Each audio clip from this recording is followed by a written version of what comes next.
ఎంఆర్పిఎస్ ఉద్యమం 30 సంవత్సరాల నుంచి పోరాటం చేస్తున్నది వర్గీకరణ కోసం. ఈ విజయం కోసమే 30 ఏళ్ళ తపనతో కూడిన పోరాటం జరిగింది.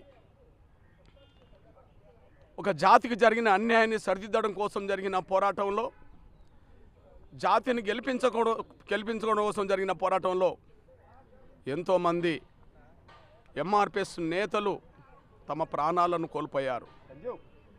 వారికి ఈనాటి విజయాన్ని అంకితం ఇస్తున్నాం.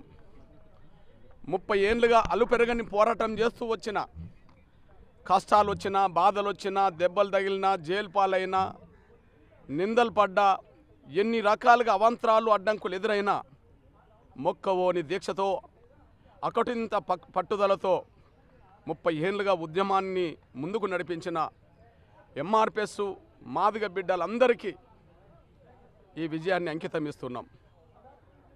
అదే సమయంలో జాతి యావత్తు 30 ఏళ్ళు ఉద్యమం వైపే నిలబడ్డది. ఎన్నో కుట్రలు, ఉద్యమాన్ని దెబ్బతీసే కుట్రలు జరిగినాయి. ఎంతోమంది స్వార్థపరులు వెన్నుపోట్లు పొడవచ్చే ప్రయత్నం చేశారు.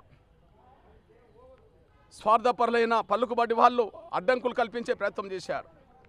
అయినప్పటికీ సహనం కోల్పోకుండా, పట్టుదల వదలకుండా ఈ పోరాటాన్ని ముందుకు నడిపించాం.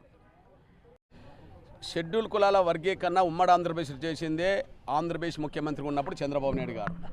కాబట్టి ఇప్పుడు ఆటోమేటిక్గా చంద్రబాబు నాయుడు గారు మళ్ళీ ముఖ్యమంత్రిగా ఉన్నాడు. ఆయన వర్గీకరణ చేస్తామని పదే హామీ ఇచ్చి జనంలోకి వెళ్ళాడు. మాదిగలందరూ ఆయనకు సంపూర్ణ సహకారం అందించారు.